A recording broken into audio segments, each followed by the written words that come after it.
राजपूत और इस बुलेटिन में आप सभी का स्वागत है। महाराष्ट्र सरकार ने राज्य की मुख्य विपक्षी पार्टी भारतीय जनता पार्टी के कई नेताओं की सुरक्षा को घटाने का ऐलान किया है। जिन नेताओं की सुरक्षा घटाने का फैसला लिया गया है उनमें पूर्व मुख्यमंत्री देवेंद्र फडणवीस, राज ठाकरे, केंद्रीय मंत्री रामदास अठावले, भाजपा नेता चंद्रकांत पाटिल, प्रवीण दरेकर, प्रसाद लाड और दूसरे मुख्य विपक्षी नेताओं के नाम शामिल हैं। एमएनएस पार्टी के अध्यक्ष राज ठाकरे की जेड सुरक्षा को हटा दिया गया है और इसके अलावा उनके काफिले से बुलेट प्रूफ वाहन को भी हटाने की बात कही गई है। सूत्रों की माने तो इसके लिए एक सुरक्षा समिति बैठक का आयोजन होता है और ये बैठकें एक महीने में 2 से 3 बार होती हैं।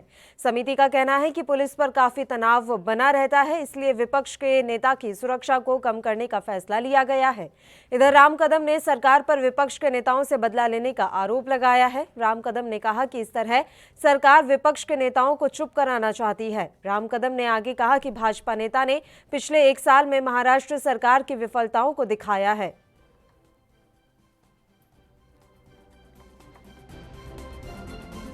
महाराष्ट्र की सरकार बदले के भाव से भाजपा नेताओं की सुरक्षा हटाने का दुस्साहस कर रही है। स्वयं पुलिस के अधिकारी कह रहे हैं कि यह सुरक्षा हटाना भाजपा नेताओं के जान को खतरा है, पर बदले की भावना महाराष्ट्र सरकार के दिल और जहन में इतनी तेज है कि वे सुरक्षा हटाने का दुस्साहस कर रहे हैं। क्या कारण है सुरक्षा हटाने के? विगत 1 वर्ष के अंतराल में जिस प्रकार से भाजपा नेताओं ने इस सरकार की भ्रष्टाचार की बातें, इस सरकार की विफलता पूरे देश के सामने रखी, यही इनका दर्द है, यही इनकी पीड़ा है। किस किस का आवाज दबाओगे आप? दिन दहाड़े लोगों के घर तोड़ रहे हो, जो भी आपके खिलाफ बोलेगा उसकी आवाज दबाने का दुस्साहस कर रहे हो। इस सरकार का अंत अब समीप आया है। यह दमनकारी सरकार बहुत लंबे समय तक नहीं चलेगी। और चलिए अब इस मसले पर चर्चा की शुरुआत कर लेते हैं। इस समय 2 मेहमान हमारे साथ लाइव जुड़ गए हैं। अवधेश कुमार सिंह जो कि भारतीय जनता पार्टी से है और प्रीति त्रिवेदी जी शिवसेना से। आप दोनों ही मेहमानों का बहुत बहुत स्वागत है एएनबी न्यूज पर। सबसे पहले प्रीति जी आपके पास आना चाहेंगे। देखिए, आपने जैसे ही सुरक्षा घटाई तमाम विपक्षी नेताओं की, वैसे ही बयानों की बौछार आना शुरू हो चुकी है। राम कदम साफ तौर पर राजनीतिक द्वेषपूर्ण भावना से की गई कार्रवाई इसे बता रहे हैं।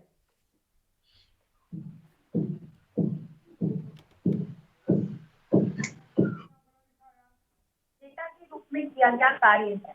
आप जिस हिसाब से महाराष्ट्र की राजनीति पिछले 2 साल में जिस हिसाब से गरमाई हुई है, जब से उद्धव ठाकरे जी हमारे मुख्यमंत्री बने हैं, तब से ये हमारी जो महाराष्ट्र प्रदेश की जो राजनीति है वो हर कुछ अलग ही तरीके के लिए पहचानी जा रही है।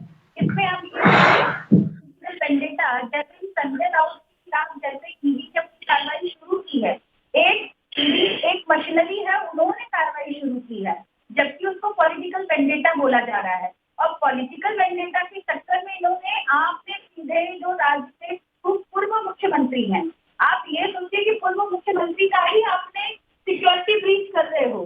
सिक्योरिटी क्यों ब्रीच हो रही है? आज यहाँ पे बीजेपी के सबसे बड़े लीडर हैं महाराष्ट्र प्रदेश में देवेंद्र फडणवीस जी, और देवेंद्र फडणवीस जी की जब सिक्योरिटी ब्रीच होती है तो हमें समझने में ये कहीं बुरेज नहीं होगा कि आपने इसको पॉलिटिकल वेंडेटा बनाया है, क्योंकि ये सरकार तो सरकार आप कर रहे हो, ना कि आप एक मशीनरी, जो मशीनरी अपने काम कर रही है उसको आपको रंग दे रहे हो कि हमने आपको पॉलिटिकल वेंडेटा के थ्रू काम करते हैं, जो कि ये गलत और ये पूरी तरीके से कंडेम होना चाहिए।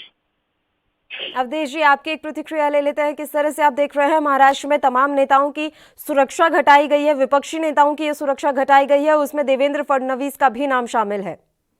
देखिए, मैं आपके चैनल के माध्यम से बताना चाहूंगा, जैसे हमारी सहयोगी बैठी हैं ये अभी बता रहे थे, तो मैं आपको बताना चाहूंगा ये केवल एक बदले की भावना से कार्रवाई की गई है और कुछ नहीं है, केवल बदले की भावना है ये जो उद्धव सरकार ने ये दिखाया है।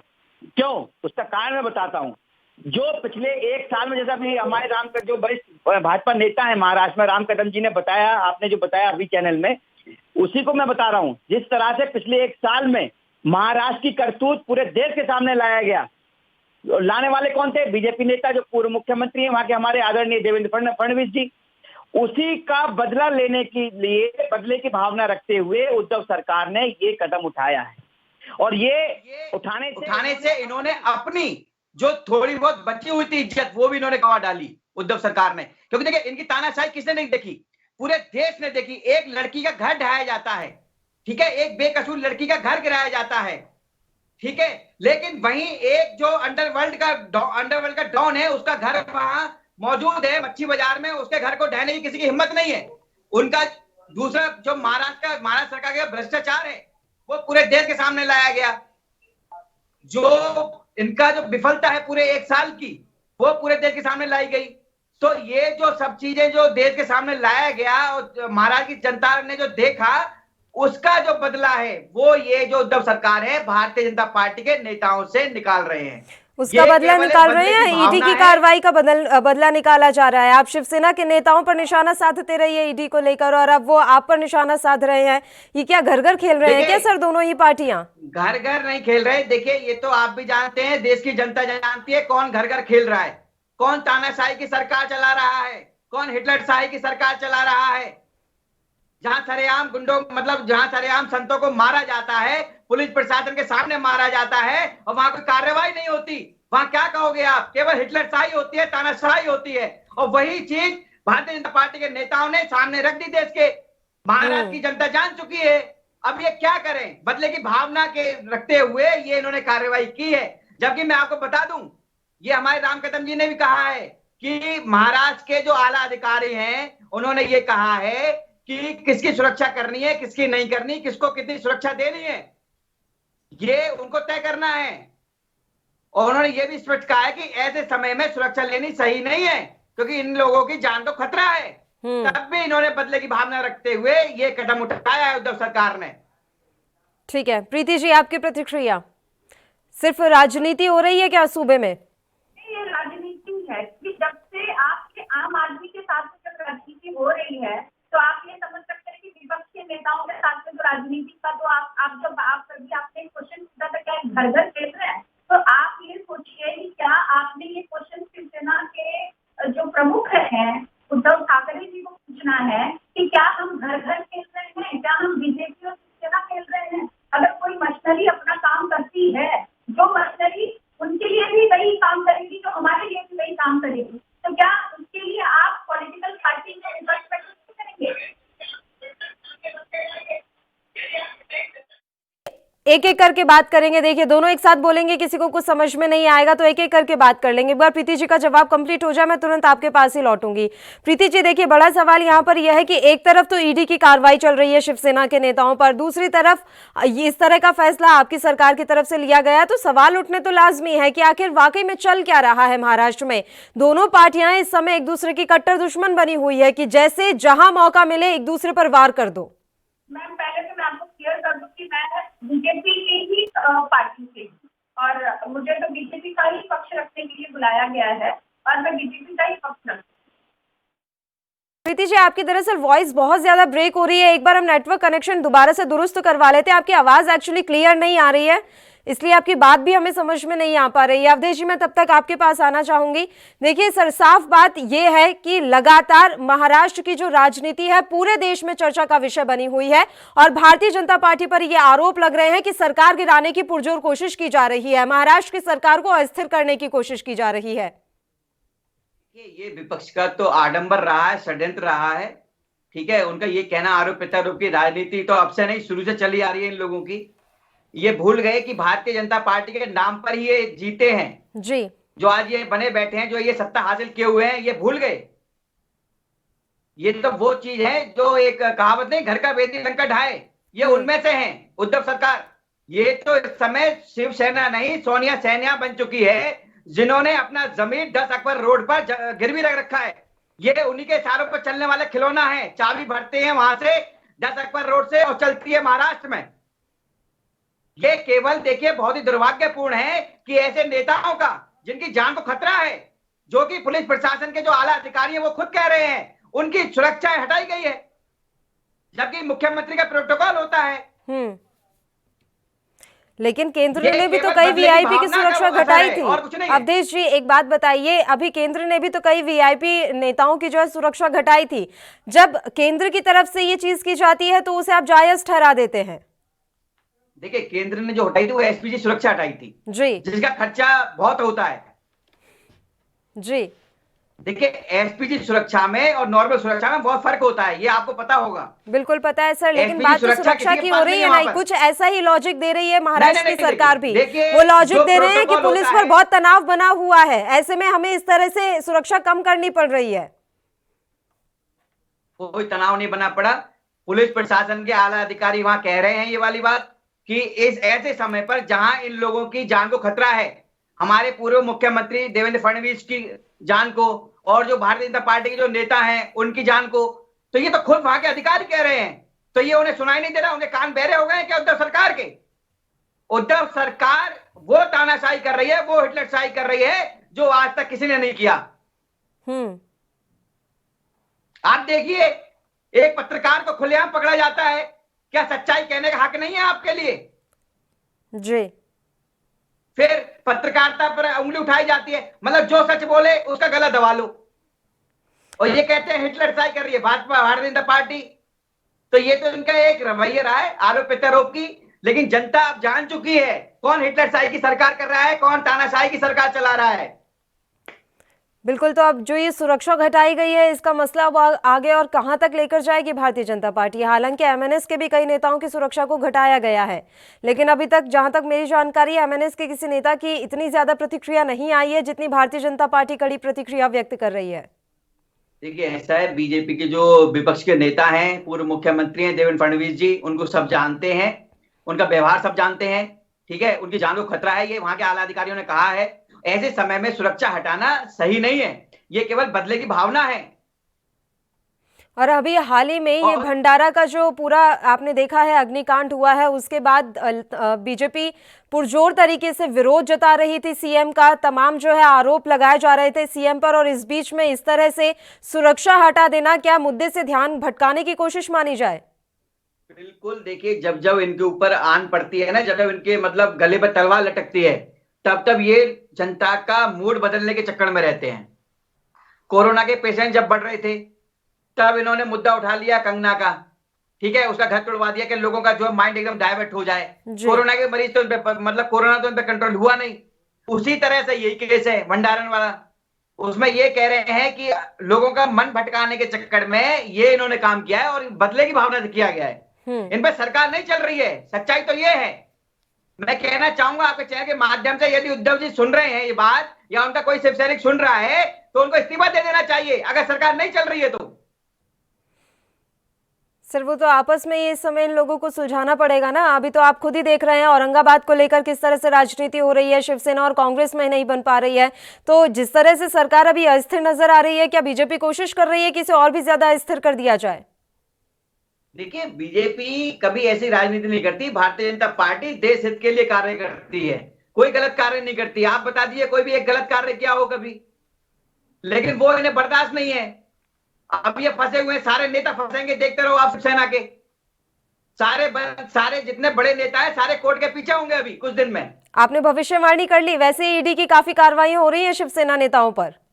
अब देखिए ना, संजय राउत जी जा रहे हैं वहां पे, वो खुद ही कहते हैं ये वाली बात, नॉटी बॉय हैं वो, उन्हें ये तमीज नहीं है कि हमें महिलाओं से कैसे बात करनी चाहिए। अब शब्द यूज करते हैं महिलाओं के लिए, बात करते हैं नारी सशक्तिकरण की। सर मैं बस यही जानना चाह रही थी कि राजनीतिक द्वेषपूर्ण भावना से कार्रवाइयां क्यों की जा रही है महाराष्ट्र में? आप पर आरोप लग रहे हैं कि आप ईडी के थ्रू कार्रवाइयां करवा रहे हैं, और शिवसेना पर आरोप ये लग रहे हैं कि वो भी जिस तरह की ये कार्रवाई की जा रही है, कभी सुरक्षा हटाती जाती है, कभी कुछ और कर दिया जाता है, ये भी राजनीतिक द्वेषपूर्ण भावना से है। राजनीति का स्तर कहाँ जा रहा है हमारे देश में? अच्छा एक बात बताइए, ईडी की कार्रवाई बीजेपी क्यों करवाएगी भाई? वो तो आप पर आरोप लगते हैं कि किस तरह की संवैधानिक संस्थाओं का इस्तेमाल कर रहे हैं आप। एक बात बताइए, आपने कोई मतलब आपने किसी का कोई कार्य किया, कोई हत्या की है मान के चलो, एक एग्जांपल दे रहा हूं, तो भैया उसकी सजा नहीं देगा क्या कोर्ट? ठीक है, अवधेश जी लौट रही हूँ आपके पास एक छोटे से ब्रेक के लिए। बुलेटिन में हमें यहाँ पर रुकना, फौरन हाजिर होंगे।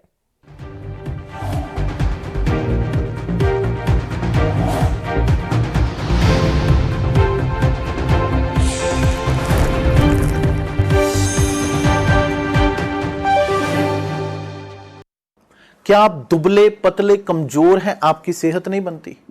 भूख कम लगती है, वजन नहीं बढ़ता? दरअसल मेन बात खाना पीना खाना नहीं है, मेन बात है खाया पिया लगना। और अगर खाया पिया लगेगा ही नहीं तो सेहत बनेगी कैसे? इसलिए हमारी संस्था सन्यासी आयुर्वेदा ने एक ऐसी दवा बनाई है जो कि आपके पाचन तंत्र को, आपके लीवर सिस्टम को ठीक करने का काम करती है, ताकि आप जो भी खाएं उसका पूरे का पूरा निचोड़ आपके शरीर को लगे, आपकी भूख बढ़े, खाया पिया सही से लगे, नया खून बने, हड्डियों में जान आए, वजन बढ़े, ताकत बढ़े, चेहरे पर नूर आए और आप मोटे तगड़े खूबसूरत पर्सनैलिटी के मालिक बन जाएं। यह दवा पूरी तरह से आयुर्वेदिक होती है। इसका शरीर पर कोई भी साइड इफेक्ट, कोई भी नुकसान या दुष्प्रभाव नहीं होता। लड़के लड़कियां दोनों इसका इस्तेमाल कर सकते हैं और पहले 15 दिन के अंदर ही आपको इसका असर महसूस हो जाएगा।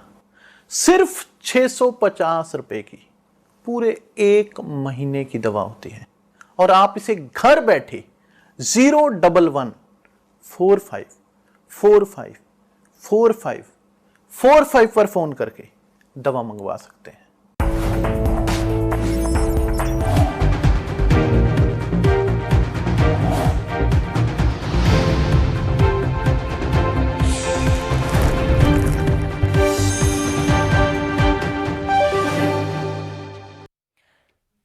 ब्रेक के बाद एक बार फिर से आप सभी का स्वागत है। महाराष्ट्र की राजनीति की चर्चा इस समय हर जगह पर हो रही है। देखिए, पहले ईडी की कार्रवाइयां शिवसेना के नेताओं पर देखने को मिली और इस बीच एक बड़ा फैसला उद्धव ठाकरे सरकार की तरफ से लिया गया और विपक्ष के तमाम नेताओं की सुरक्षा को जो है घटा दिया गया है।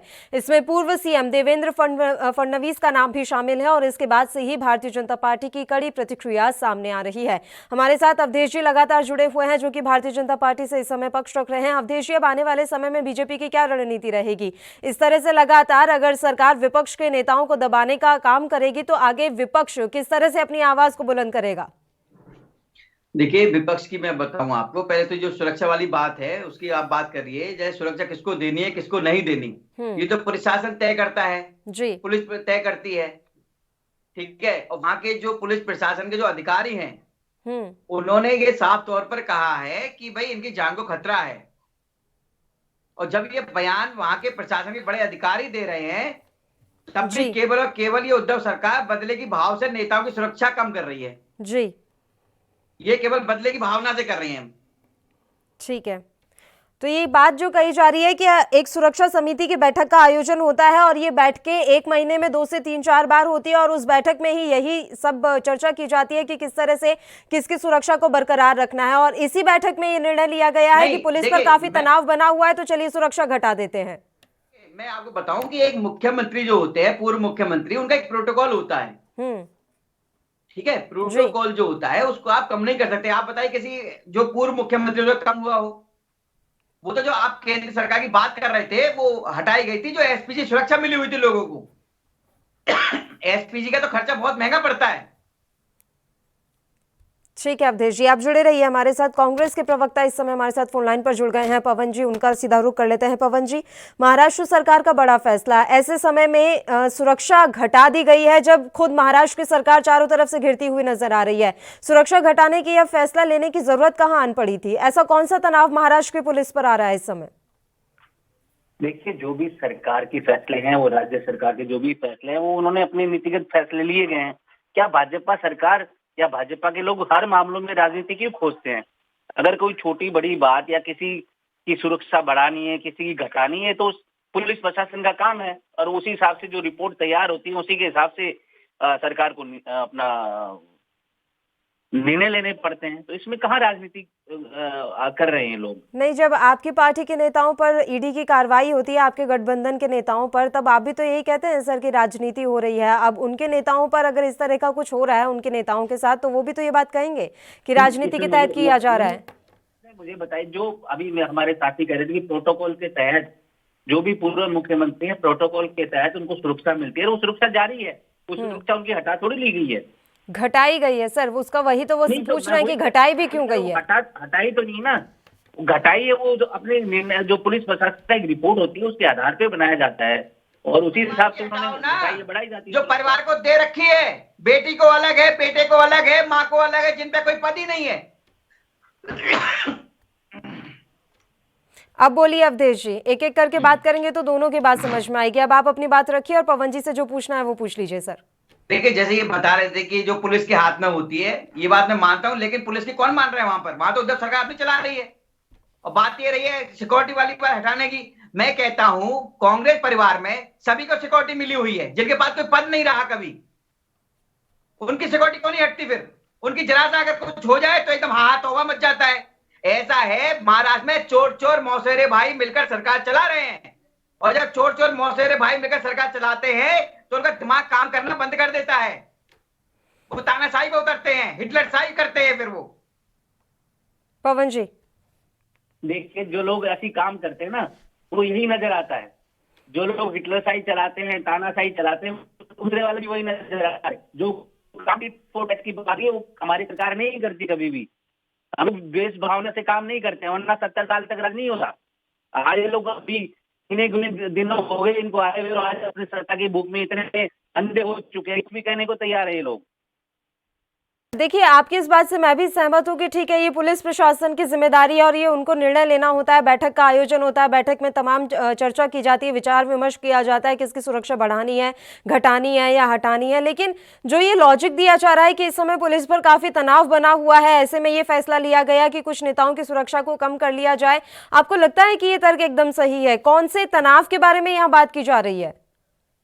नहीं, मुझे नहीं पता कि किस तनाव की बात हो रही है, कोई बात हो रही है। मेरा कहने का मतलब साफ है, जो भी पुलिस प्रशासन या जो पुलिस विभाग के आला अधिकारी काम करते हैं, वो अपनी नीतियों के आधार पे काम करते हैं। उनके ऊपर किसी सरकार का नियंत्रण होने की बात नहीं है।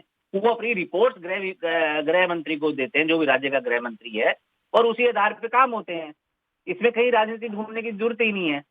अगर किसी की का साफ तौर पर कहना है कि विपक्ष अब मजबूत है महाराष्ट्र में और आपकी विफलताओं को दिखाने की कोशिश की जा रही है, तो ये तमाम हथकंडे अपनाकर आप विपक्ष के नेताओं की आवाज को दबाना चाहते हैं।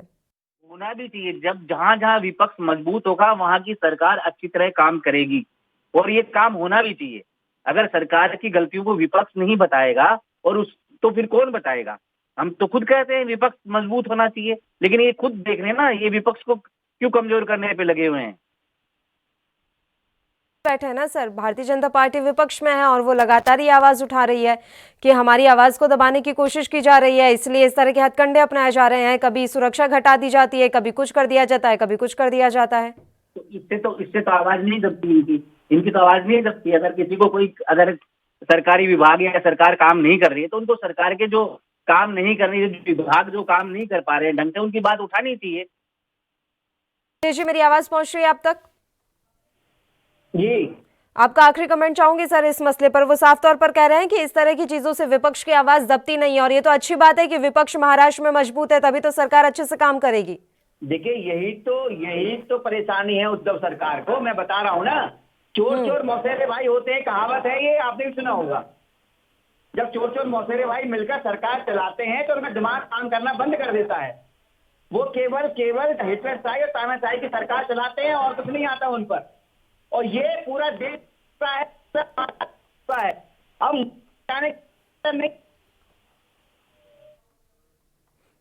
ठीक है अवधेश जी, आप तक आवाज पहुंच रही है मेरी सर? अवधेश जी से हमारा संपर्क नहीं हो पा रहा है। अवधेश जी का बहुत बहुत शुक्रिया, वो तमाम चर्चा के लिए हमारे साथ जुड़े। पवन जी लगातार हमारे साथ जुड़े हुए हैं। सर, आखिरी सवाल है, महाराष्ट्र की राजनीति को इस समय किस तरह से देखा जाए? अगर हम बात शिवसेना के नेताओं की करें या गठबंधन के नेताओं की करें, तो तमाम संवैधानिक संस्थाओं की कार्रवाइयां उन पर हो रही हैं, और दूसरी तरफ बीजेपी के नेताओं की सुरक्षा घटाने के अलावा कुछ कुछ हथकंडे यहाँ पर भी अपनाए जा रहे हैं। तो ये महाराष्ट्र की राजनीति में चल क्या रहा है, इसे किस तरह से देख लिया जाए? देखिए, ऐसा है, केंद्र सरकार से पूरा सहयोग किसी भी गैर भाजपा शासित राज्यों को नहीं मिल पा रहा है। ये फैक्ट है, ये सारी दुनिया जानती है, सारा लोग जानते हैं। ये किसी ये न कहने प्रकार ने, चाहे जहां इनको सत्ता मिलती है और जहां सत्ता नहीं मिलती है, उनको कैप्चर करने की कोशिश करते हैं, और हर सरकारों को अस्थिर करने की कोशिश इनकी जारी है। लेकिन महाराष्ट्र में ये होने वाला है नहीं। आगे आने वाला समय बताएगा कि आज भारत की जनता जो है इनको किस हिसाब से देख रही है।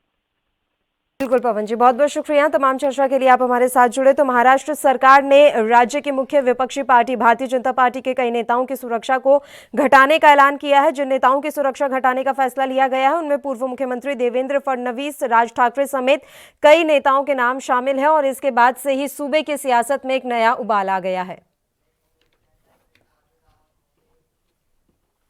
और बुलेटिन में एक छोटे से ब्रेक के लिए हम यहाँ रुक रहे हैं, फौरन हाजिर होंगे।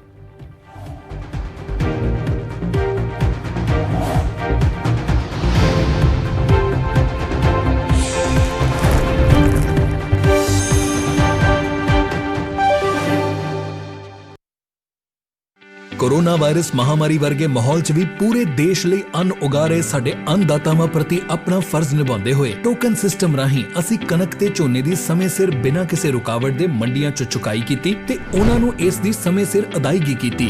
ਕਿਸਾਨਾਂ ਦੀ ਸਿਹਤ ਦਾ ਧਿਆਨ ਰੱਖਦੇ ਹੋਏ ਅਸੀਂ ਮੰਡੀਆਂ 'ਚ ਸਮਾਜਿਕ ਦੂਰੀ, ਸੈਨੀਟਾਈਜੇਸ਼ਨ, ਪੀਣ ਲਈ ਸਾਫ਼ ਪਾਣੀ ਤੇ ਮਾਸਕਸ ਦਾ ਪੂਰਾ ਇੰਤਜ਼ਾਮ ਕੀਤਾ। ਸਾਡੇ ਅੰਨਦਾਤਾ ਸਾਡਾ ਮਾਣ, ਲੋਕਾਂ ਦੀ ਸਰਕਾਰ ਪੰਜਾਬ ਸਰਕਾਰ।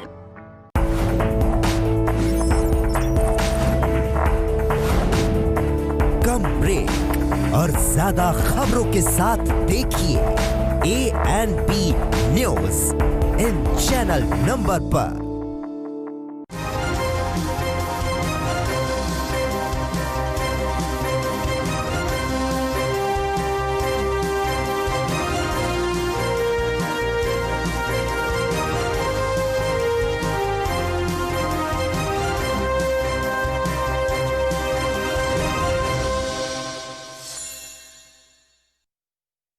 क्या आप दुबले पतले कमजोर हैं? आपकी सेहत नहीं बनती, भूख कम लगती है, वजन नहीं बढ़ता? दरअसल मेन बात खाना पीना खाना नहीं है, मेन बात है खाया पिया लगना। और अगर खाया पिया लगेगा ही नहीं तो सेहत बनेगी कैसे?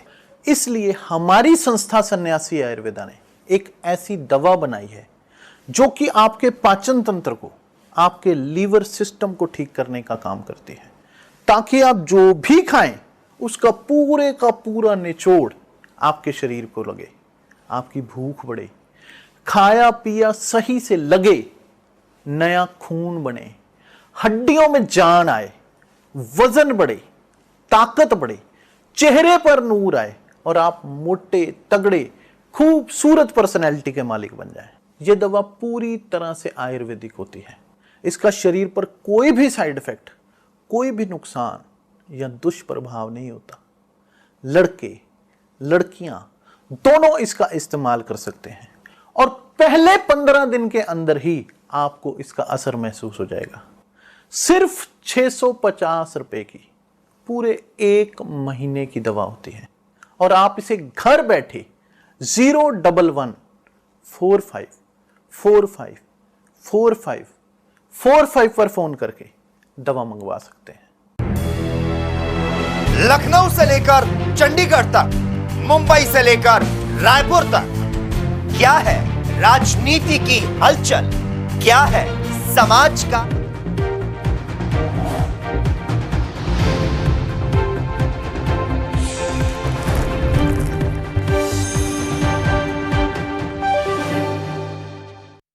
ब्रेक के बाद एक बार फिर से आप सभी का स्वागत है। बढ़ते हैं अगली खबर की ओर। मोदी सरकार के कृषि कानून के खिलाफ सड़कों पर तकरीबन 1.5 महीने से आंदोलन कर रहे किसानों और सरकार के बीच बात नहीं बन पा रही है। अब तक 8वें दौर की वार्ता हो चुकी है, लेकिन कृषि कानून पर कोई हल नहीं निकला।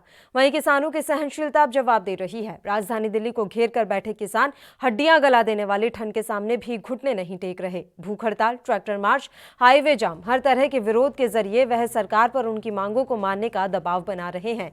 इस बीच सरकार संग वार्ता से पहले आज किसानों ने यूपी गेट पर पहलवानों की दंगल कराने का ऐलान किया। बताया जा रहा है कि किसानों के इस दंगल में देश भर के पहलवान हिस्सा लेने पहुंचे। साथ ही क्रमिक भूख हड़ताल के तहत 11 किसान आज भी आंदोलन स्थल पर बैठकर भूख हड़ताल कर रहे हैं। दिल्ली की सीमाओं पर डटे किसान सरकार से कानूनों को वापस लेने की मांग कर रहे हैं। किसान आंदोलन को देखते हुए कई बॉर्डर्स बंद किए गए। लोगों को आवाजाही में दिक्कत न हो, इसे देखते हुए दिल्ली यातायात पुलिस समय समय पर जानकारी दे रही है। दिल्ली यातायात पुलिस के मुताबिक नोएडा और गाजियाबाद से दिल्ली आने वाले ट्रैफिक के लिए चिल्ला और गाजीपुर बॉर्डर एक तरफ से बंद किया गया है।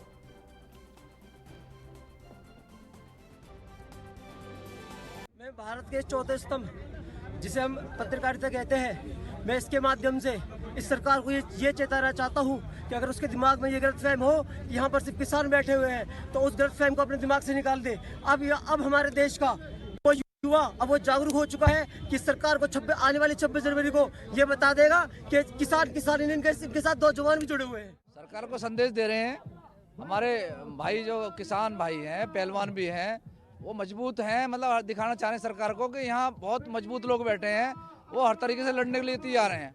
अगर आप प्यार से बात हमारी मानते हो तो ठीक है, नहीं तो 26 तारीख को वहाँ हमारी प्रदर्शन में झांकी जो होंगी, वहाँ वो झांकियों में हमारे जो ये संदेश हम वहाँ भी देंगे, जाके डंड मारेंगे, वहाँ कुश्ती भी होंगी। और ये जो हमने कल दिखाया था ना डंडा वाला, वो भी झांकियों में शामिल होंगे। वहाँ दिखा रहे हैं कि 26 तारीख को हमारे दिल्ली कूच है हमारा 26 तारीख को। अगर 15 तारीख को हमारी वार्ता अगर सफल नहीं होती है तो 26 तारीख का हमारा पक्का। और इस मसले पर चर्चा के लिए राजनीतिक विश्लेषक संदीप चौधरी जी इस समय लाइव हमारे साथ जुड़ गए हैं। संदीप जी, बहुत बहुत स्वागत है आपका एएनपी न्यूज पर। सीधा सा सवाल है, किसानों की समस्या का हल कैसे निकलेगा? देखिए पल्लवी जी, जिस तरीके से काफी लंबा समय हो गया है, अभी बिल्कुल भी हल निकलता हुआ नजर नहीं आ रहा है। और जो किसान यूनियन के प्रवक्ता हैं राकेश टिकैत, उन्होंने स्पष्ट एक अपना स्टेटमेंट भी दिया है जिसमें उन्होंने कहा कि आंदोलन 2024 तक भी चल सकता है और बिल वापसी नहीं तो घर वापसी नहीं। इन चीजों से आप समझ सकते हैं कि किसान आंदोलन और किसान लंबी लड़ाई लड़ने के मूड में हैं। और जिस तरीके से आप देख रहे हैं, यूपी गेट पे एक कुश्ती का आयोजन हो रहा है और यूपी गेट पे आपको मालूम है भूख हड़ताल पर भी किसान लगातार बैठ रहे हैं। तो आप समझ सकते हैं कि किसान किसी भी तरीके से पीछे हटने को तैयार नहीं है। मैं पल्लवी जी आपको बता दूं, ये जो ठंड हो रही है इसमें चाइना के बॉर्डर से भी फौजों को पीछे हटा लिया जाता है। चाइना की फौजें भी पीछे हट जाती हैं, इंडिया की फौजें भी पीछे हट जाती हैं ठंड की वजह से। लेकिन आप ये देखिए, ऐसी ठंड में देश का किसान दिल्ली के चारों तरफ डटा हुआ है और जिस तरीके से वो कुश्ती तक के आयोजन करने को तैयार है और अलग अलग तरीके से प्रदर्शन करने को तैयार है। आपने देखा होगा अभी अर्धनग्न होकर भी किसानों ने प्रदर्शन किया था। तो इससे पता चलता है कि किसानों के भी हौसले बुलंद हैं। देखिए, किसानों के हौसले बुलंद हैं, उधर सरकार भी अड़ेग है, तो ऐसे तो समस्या का समाधान निकल नहीं पाएगा। संदीप जी, साफ बात है, किसान कह रहे हैं कि हम नहीं मानेंगे, इन कृषि कानूनों को रद्द कीजिए, और सरकार कह रही है कि जो संशोधन करवाना है करवा लो, लेकिन कृषि कानून रद्द नहीं होंगे। जब दोनों ही अपनी बातों पर ऐसे अड़े रहेंगे तो बीच का रास्ता निकालेगा कौन? बीच में ये खबर मिल रही थी कि लखा सिंह शायद मध्यस्थता कर सकते हैं, लेकिन अब तो वो भी उम्मीद कमी लग रही है। क्या ऐसा माना जा सकता है कि कोई मध्यस्थता के लिए बीच में आ सकता है? देखिए पल्लवी जी, कुछ चीजों को समझना पड़ेगा। जिस तरीके से किसानों के और सरकार के बीच में वार्ता चल रही है, इतनी लंबी वार्ता तो 2 देशों के बीच में नहीं होती है। ताशकंद समझौते में इतनी वार्ता नहीं हुई थी। तो मैं आपको बता दूं, इसमें जरूरी ये हो गया है कि चूंकि कोर्ट ने ये कहा है कि किसान और सरकार आपस में बात करे, तो ये तो एक तरीके से जो कोर्ट ने कहा है उस चीज को दोनों फॉलो कर रहे हैं। कोई पीछे हटने को तैयार नहीं है। अगर किसान रुकेंगे तो कोर्ट के पास ये मैसेज जाएगा कि किसान चीजों को आगे नहीं बढ़ा रहे हैं। अगर सरकार पीछे हटेगी तो सरकार की तरफ से मैसेज जाएगा कि सरकार इसका सॉल्यूशन नहीं करना चाहती है। तो बातचीत से तो आज की तारीख में लग नहीं रहा है कि कोई भी सॉल्यूशन निकलने वाला है, क्योंकि सरकार अपनी जगह अड़ी हुई है और किसान अपनी जगह अड़े हुए। बिल्कुल, अभी तो बातचीत से कोई रास्ता निकलता हुआ नजर नहीं आ रहा है। अब सुप्रीम कोर्ट में भी सुनवाई है संदीप जी, क्या वहां से कोई उम्मीद देख रहे हैं आप? देखिए, बिल्कुल कोर्ट से हम उम्मीद देखते हैं और कोर्ट के पास राइट्स हैं। कोर्ट आंदोलन भी खत्म करवा सकता है, कोर्ट सरकार को भी मजबूर कर सकता है।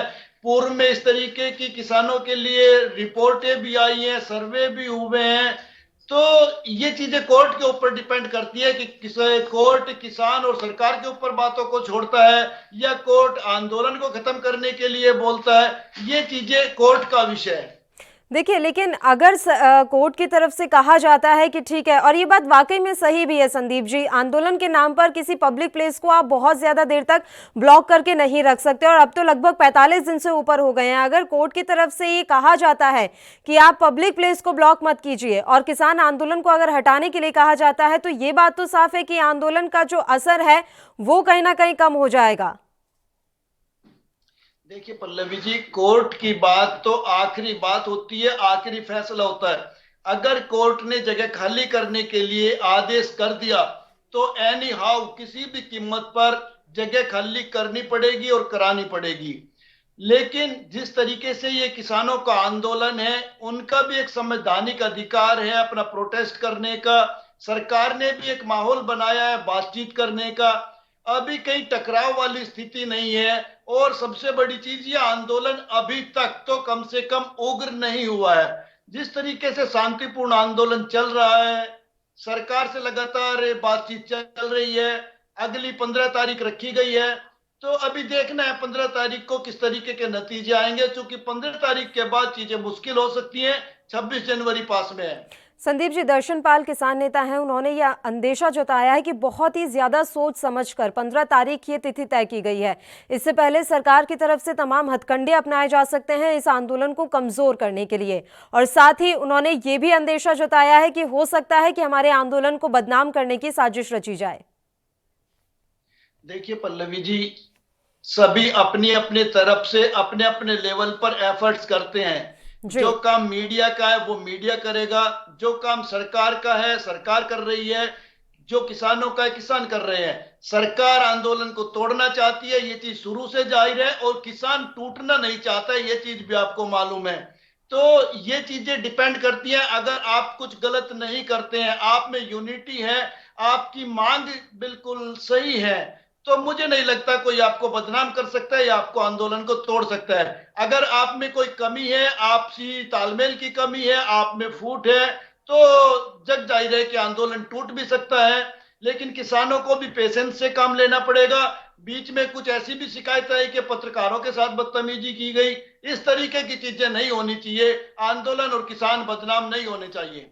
बिल्कुल, आंदोलन बदनाम नहीं होगा तभी जाकर सरकार की तरफ से कोई सकारात्मक रवैया अपनाया जा सकता है। लेकिन आप क्या देख रहे हैं, सरकार क्यों नहीं इन कानूनों को रद्द कर सकती? क्या ये बात अब साख पर आ गई है कि सरकार अगर इन कानूनों को रद्द कर देगी तो उसकी साख में कमी आ जाएगी?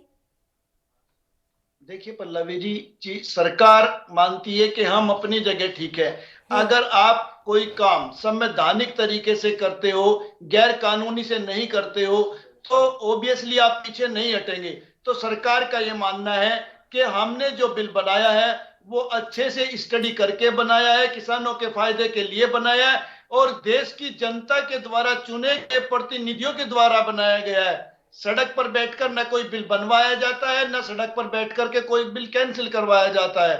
तो सरकार अपनी जगह ठीक है, और किसानों की अपनी समस्या है, किसान अपनी मांग को लेकर सड़क पर डटे हुए हैं। ये चीजें डिपेंड करती है कि सरकार उसको कितना सही मानती है और कितना गलत मानती है। सरकार की तरफ से बार बार एक बात कही जा रही है संदीप जी कि कई अन्य ऐसे राज्य हैं जहां के किसान इन कानूनों का समर्थन करते हैं। क्या आप उनके इस तर्क से संतुष्ट हैं? क्या आपको वाकई में लगता है कि कई ऐसे राज्य हैं जहां के किसान संगठन सरकार के इस फैसले से खुश हैं? देखिए पल्लवी जी, ये एक राजनीतिक स्टेटमेंट है, इस बात में कोई दो राय नहीं कि हर चीज को, हर विचार को हिंदुस्तान के अंदर बांटा जा सकता है। अगर किसी चीज का पक्ष है तो उसका विपक्ष भी है। अगर आप अपनी डिबेट में 4 लोगों को बैठा लेंगे तो पक्ष में भी लोग हो जाएंगे, विपक्ष में भी लोग हो जाएंगे। हर पार्टी का अपना एक कैडर वोट होता है, हर पार्टी के अपने मजबूत सपोर्टर होते हैं, पार्टी के डिसीजन के साथ भी लोग जाते हैं, और विपक्ष हमेशा विपक्ष का रोल भी अदा करता है। ऐसे लोग कांग्रेस के पास भी हैं, ऐसे लोग बीजेपी के पास भी, ऐसे लोग दूसरी पार्टियों के पास भी हैं जो अपने सरकार के साथ खड़े होंगे, चाहे वो फैसला देश हित में हो, चाहे किसान हित में हो, चाहे देश हित में ना हो। तो इस तरीके की चीजें हो सकती है। तो सरकार जो है राज्य सरकारों के पाले में गेंद क्यों नहीं डाल देती? एक ये भी तो रास्ता निकाला जा सकता है कि राज्य सरकारें चाहें तो अपने हिसाब से इस कानून को लागू कर सकती हैं, अन्यथा नहीं करें। देखिए, बहुत अच्छा सवाल है आपका। इन चीजों पर लगातार मीटिंग हो रही है किसानों के बीच में, सरकार के बीच में। लेकिन सरकार अपने हिसाब से नियमों को लाना और बनाना चाहती है और राज्य सरकारों के अपने अधिकार क्षेत्र होते हैं।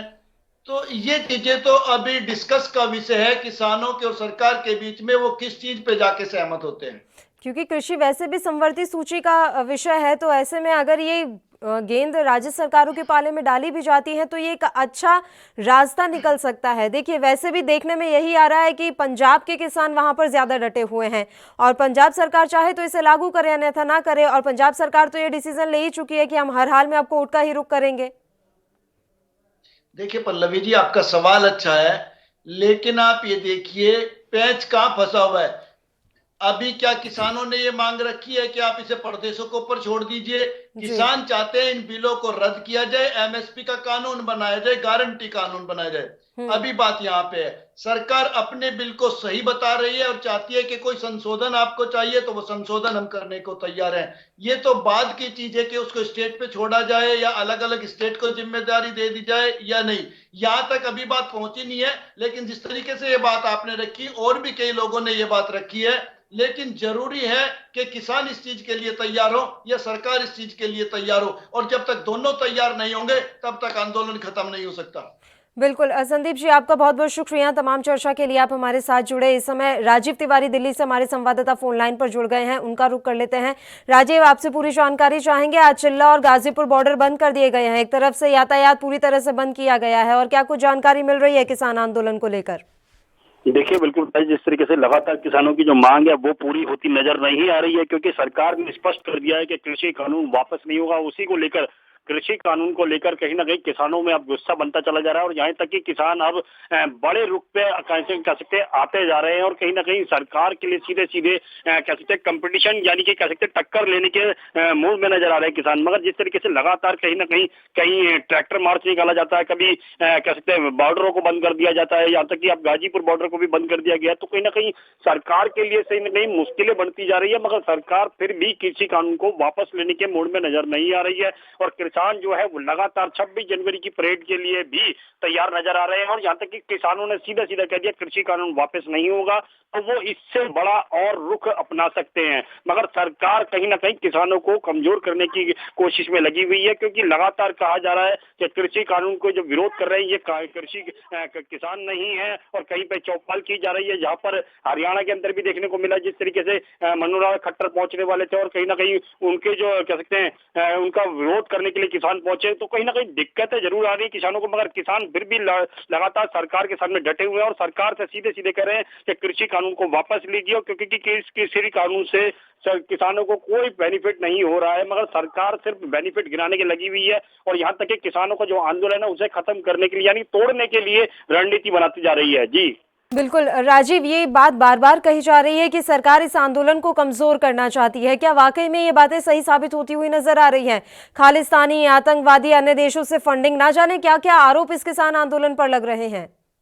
देखिए बिल्कुल सही कहा आपने, एक चीज तो स्पष्ट हो रही है इसमें, जिस तरीके से सरकार बार बार किसानों के ऊपर आरोप लगा रही है कि खालिस्तानी है, बाहर से फंडिंग आ रही है इनको, या फिर और आरोप लगाए जा रहे हैं, ये कहा जा रहा है कि ये किसान नहीं है, तो कहीं ना कहीं सरकार खुद अपने जाल में फंस रही है। क्योंकि अगर ये किसान नहीं है तो फिर सरकार इनसे बातचीत का दौर क्यों कर रही है, ये सबसे बड़ा सवाल खड़ा होता है। मगर सरकार जिस तरीके से एक तरफ बातचीत कर रही है, दूसरी तरफ कह रही है कि ये खालिस्तानी है, ये कह सकते हैं ये दूसरों के इशारे पे काम कर रहे हैं, ये किसान नहीं है, ये इनकी कोई जमीन नहीं है, तो कहीं ना कहीं इस तरीके के सवाल उठाना खुद सरकार के ऊपर इशारा करते हैं कि सरकार कहीं ना कहीं कृषि कानून को जो विरोध कर रहे हैं किसान जो है उनको कहीं ना कहीं कमजोर करने की कोशिश कर रही है, और लगातार यही कोशिश की भी बैठक के अंदर भी की जा रही है। क्योंकि लगातार जिस तरीके से 9 दौर की बिल्कुल सरकार की मंशा जो है वो कहीं ना कहीं क्लियर नहीं हो पा रही है, साफ नहीं हो पा रही है कि सरकार किसान आंदोलन को लेकर आने वाले समय में क्या रुख अपनाना चाहती है।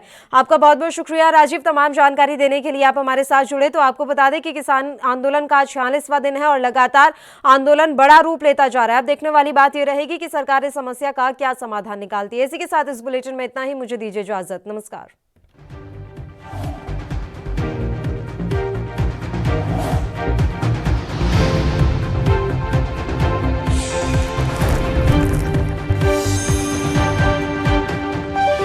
ਸਾਡਾ ਫਰਜ਼ ਬਣਦਾ ਹੈ ਕਿ ਅਸੀਂ ਆਪਣੇ ਪੰਜਾਬ ਦੇ ਵਿਦਿਆਰਥੀਆਂ ਨੂੰ ਉੱਚ ਪੱਧਰੀ ਸਿੱਖਿਆ ਮੁਹੱਈਆ ਕਰਵਾਈਏ। ਜਿਸ ਲਈ ਅਸੀਂ 14,997 ਸਕੂਲਾਂ ਨੂੰ ਇੰਗਲਿਸ਼ ਮੀਡੀਅਮ ਬਣਾਇਆ, 16,599 ਕਲਾਸਾਂ ਨੂੰ ਸਮਾਰਟ ਕਲਾਸਾਂ ਬਣਾਇਆ ਤੇ ਡਿਜੀਟਲ ਸਿੱਖਿਆ ਨਾਲ ਜੋੜਨ ਲਈ ਅਸੀਂ 11ਵੀਂ ਤੇ 12ਵੀਂ ਦੇ ਵਿਦਿਆਰਥੀਆਂ ਨੂੰ 1,75,443 ਸਮਾਰਟਫੋਨ ਵੰਡੇ। ਉੱਚ ਪੱਧਰੀ ਤੇ ਡਿਜੀਟਲ ਸਿੱਖਿਆ ਹਰ ਵਿਦਿਆਰਥੀ ਦਾ ਅਧਿਕਾਰ। ਲੋਕਾਂ ਦੀ ਸਰਕਾਰ ਪੰਜਾਬ ਸਰਕਾਰ।